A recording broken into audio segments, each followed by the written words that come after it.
My name is Anisha Gururaj. I'm from St. Louis, Missouri, Chesterfield, Missouri, and I'm in 12th grade, and I go to Parkway Central High School. The title of my oration was Our Parent, the Constitution, and the reason I chose this topic was because a lot of times the Constitution seems like a very dry, uninteresting topic, whereas it really can be applied very much to something that we're all very familiar with, which is the structure of a family.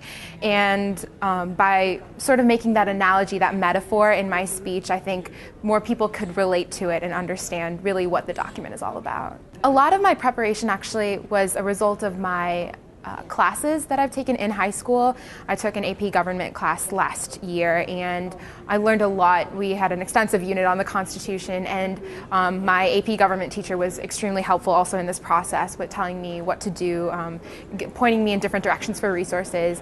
And once I actually got together my information on the different topics, I just sat down and started writing, just produced a first draft of a couple speeches, read them over, timed them, and went from there.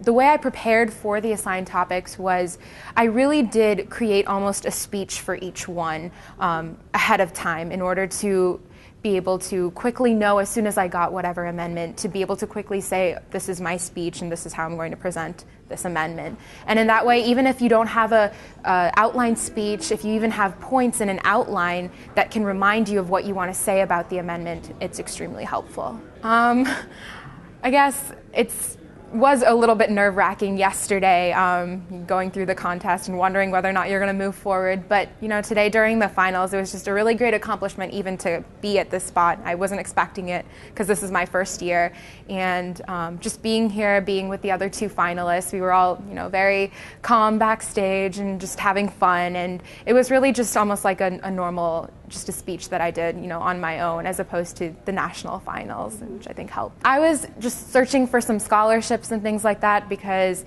I'm going to college next year, and so I actually heard about the contest through one of the scholarship search engines, through various websites, and as a result I contacted the local Post and got a little bit more information about it, found out how much work it really was, and thought it might be worth doing it, and went from there. What I would say to people who are getting interested in participating in the contest is, first of all, definitely go to all the resources that you can first, whether it be a teacher or books or the internet, and find all your information. And when you do it, prepare how you would normally prepare for like a speech in class or a presentation. There's really no one right way to do a speech, and I found it easiest to write out the whole speech and memorize it and practice it repeatedly every day for the past week or so before the competition. Other people find it easy just to make an outline and follow that outline and be a little more extemporaneous. So it really depends on the person, and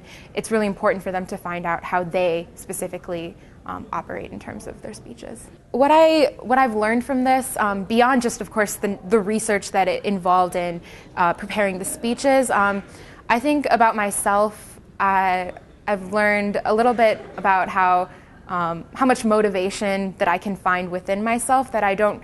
A lot of times we think of parents as being there to push us, and a lot of times you can find a lot of that motivation inside yourself, and if you really, really want something, then you can make it happen. I was completely surprised about this, so it was a nice accomplishment. Great. I'm still kind of shocked and a little bit very surprised that I actually won, especially, like I said, because this was my first time, and it's an amazing feeling, especially knowing that there was such tough competition amongst these 52 or 53 students who all won in their local areas, and just knowing that it's an amazing feeling. And I also want to congratulate everyone else who came here.